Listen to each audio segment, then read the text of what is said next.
Hey, good morning. I'm TK.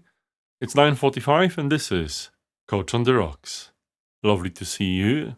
Thank you for joining. Hopefully, everyone had a wonderful weekend, and if you're celebrating it, hopefully you're not here on this stream because, it's time to be with your family. But maybe you can watch it later. So, quite recently, last week, one of my friends, Martina, has published a post about anxiety.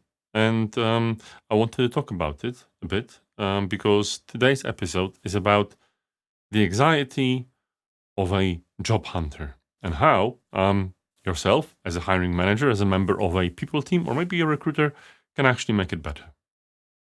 Martina's post, and look up her profile, is all about mood diaries and what can be done to manage your own anxiety in this difficult situation. And it is a difficult situation, I think, for every candidate. The challenge is that this discontinuity moment of searching for a new job can make you feel really down and anxious. Anyone that has been looking for a job, well, I don't know, maybe someone hasn't felt like that, but I guess most people in the job hunt situation will have similar thoughts from time to time. They will feel down, they will feel like, oh my God, I'm being rejected so many times. And yeah, that's a bit of a problem.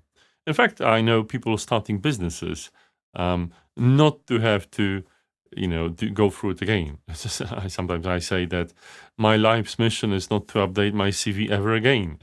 Joking, but there's that. Not that job hunting was particularly difficult for me all the time, as I had my career go into contracting at one point.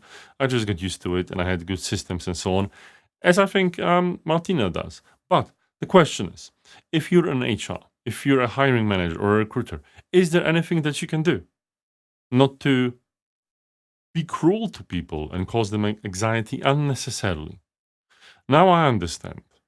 If you're a recruiter, your job is to serve your client. And obviously, the candidate is not your client. If you're an HR, your job is to facilitate the process for the organization and the hiring manager. And if you're the hiring manager, you want to get the best person. So you obviously spend the effort on the candidate that you'd like to fit.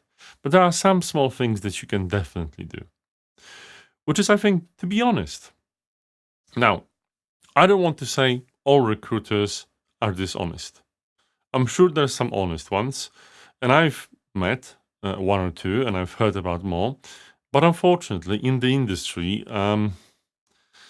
there's a pervasive opinion about recruiters, and it's because they don't necessarily communicate. They aren't necessarily honest with you, and it's in their best interest to string a candidate along and maybe create false hope when there should be none. And I think this is unnecessary, right? It's obvious that if a candidate is any good, they will still keep looking. Or, if the position is good, everything will happen. But not getting back to your candidate, building false hope, is something that I think is quite cruel. The same when it comes to HR and hiring managers. Like, not giving feedback to your candidates, not being honest with them, is again unnecessary cruel. I would suggest, simple feedback. And yes, you would think that some people will push back to your feedback. I've never had it. I've always been very honest, brief in my feedback because obviously, there's only so much time you have.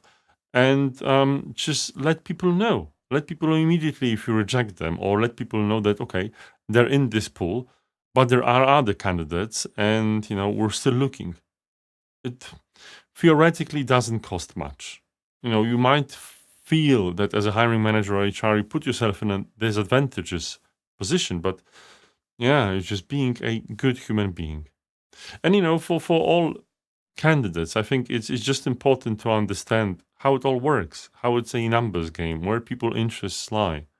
So many times, in many organizations, for instance, a commitment process, a commitment moment for actually getting someone hired is the offer.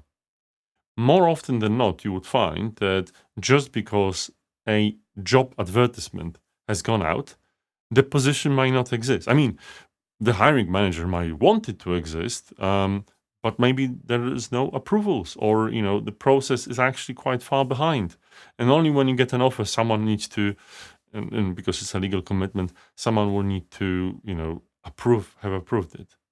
It's a thing that I think needs to be known, and I think as a candidate, it's also important to manage your expectations. Still, it's just easy to say that you should just like not stress. People that are anxious from time to time know that this doesn't work. And I think, one thing is, as a candidate, is to accept that this will happen. And doesn't mean removing anxiety, is just accepting it for what it is, whatever it might mean for you. And for hiring managers, recruiters, and HR, just be human. Don't be cruel. People really can suffer from anxiety in this process. Whatever the market is good, and if they're prepared and whatnot, right? You're a human being. And then the end of the day, what goes around comes around.